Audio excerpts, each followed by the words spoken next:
Иса Ахметович Полонкоев родился в 1927 году. Он не был на передовой, но тягот войны хлебнул сполна. Фашисты двинулись на Северный Кавказ, когда ему едва исполнилось 16. Тогда юноша решил, хоть и без оружия, но защитит свою родную землю. Стал разведчиком и переводчиком. Помимо родного ингушского, владел русским, немецким и украинским языками.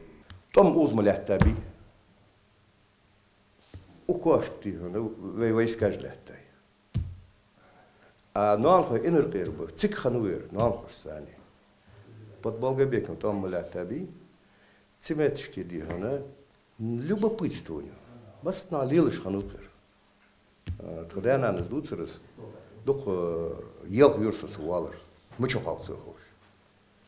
Так, хат сухайца цар фамилия ждагиа цараски. Оггори огго. Двухал лазейки. Где, что, куда узнавал.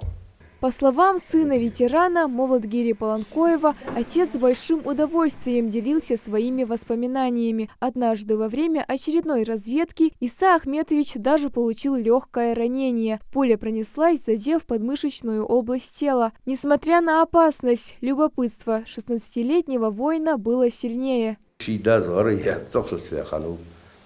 Бичая сачк мчу нянущица, а вот энергия кузолата вяли, ханавол. А чего? Цик уже шей без бордуар. Цак хану он цая, мал хану, кажется, хапугу. Стинда пхастигишти. И потом чивен, а того. Я не пси бомбатича. Мыштбат. Они, оказывается, отошли. Эггир чава дихан немецкий сханил Болгобеке лята Эдельвейсиях. Это серьезная организация была. Казхана Пучуах.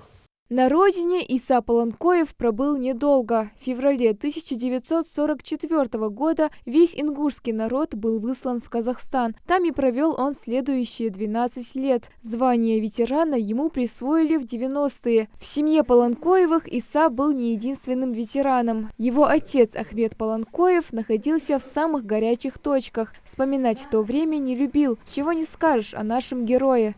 Пара наград там у него было. Да, в школе дакулур, вот знаете, на майские праздники, дакулур берегиш. Уют ворца, иттяхса гор, тхдяда удат. Халдысун звала, дезутsun.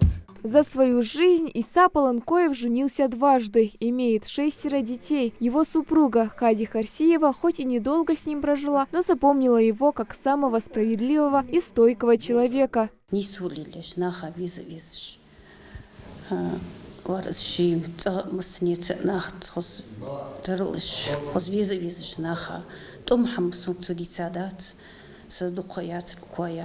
Есть и внуки, которые испытывают особую гордость за своего дедушку. Магомед Амин никогда не упускает возможности рассказать о нем, чтобы как можно больше людей узнали, насколько мужественным был Иса Ахметович. Не раз принимал участие в акции «Бессмертный полк». Этот год не исключение. Бессмертный полк, акции со каст-каст-вудертик, дадай портрет Хаити, но хант дудеждат онлайн дудежды. Иса Полонкоев скончался в 2020 году. В памяти всего народа он навсегда остался примером храбрости и мужественности. Разведчик-переводчик Иса Ахметович Полонкоев с честью выполнил долг солдата и по праву является одним из лиц победы. Малика Измайлова, Сулейман Костоев, Магаз 24.